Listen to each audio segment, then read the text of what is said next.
Pagi semuanya. Assalamualaikum, sampurasun. Lagi di sawah nih kita.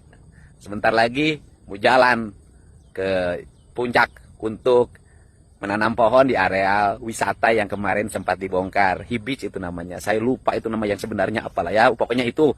Kemudian kenapa dibongkar? Tata nilai keindahannya hilang, ekosistem tehnya hilang, air jatuh ke beton, turun ke sungai, banjir di Cisarua, banjir di Bekasi, banjir di kota Bekasi. Nah, gini deh, ini sawah nih indah nih.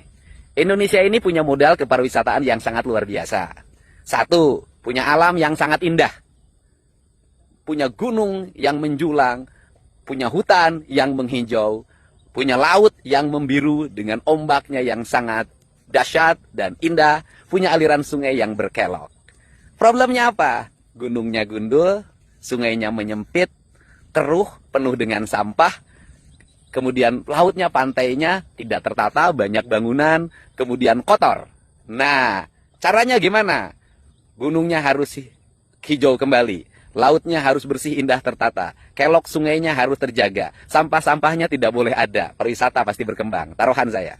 Yang kedua, infrastruktur jalannya harus pada mulus di mana-mana, petunjuk jalannya harus bagus, CCTV, keamanan pengendaranya harus terjaga, orang yang berlalu lintasnya tertata, teratur, petugasnya sigap, angkutan lautnya murah, angkutan udaranya murah, keselamatannya tinggi, nyaman, banyak diskon tiketnya, wisata.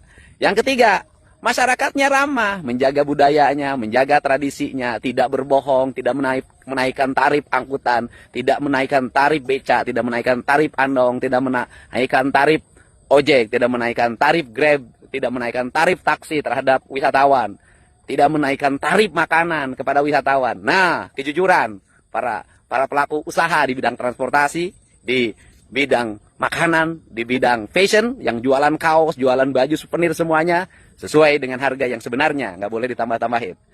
Kemudian yang berikutnya apa lagi? Keamanan negaranya harus aman, bebas dari konflik, tidak boleh jalannya macet karena orang terus-terusan menggunakan jalan untuk menyampaikan berbagai pikiran dan gagasan dalam setiap hari.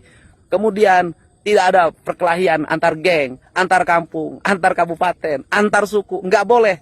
Harus tertib negaranya, harus nyaman negaranya, tidak boleh ada pemalakan, tidak boleh ada premanisme, harus bersih.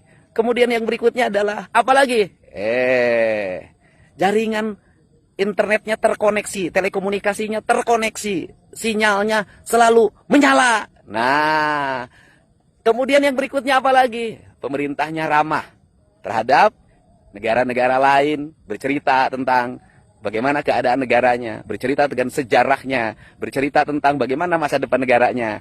Nah, kemudian orang tertarik datang ke Indonesia. Jadi itu cara bagaimana kita meningkatkan kepariwisataan, sehingga kita tidak menjadi pariwisata pemain lokalan. Apa pemain lokalan? Hanya ngandelin anak sekolah dari studi tour. Nggak akan maju negara ini.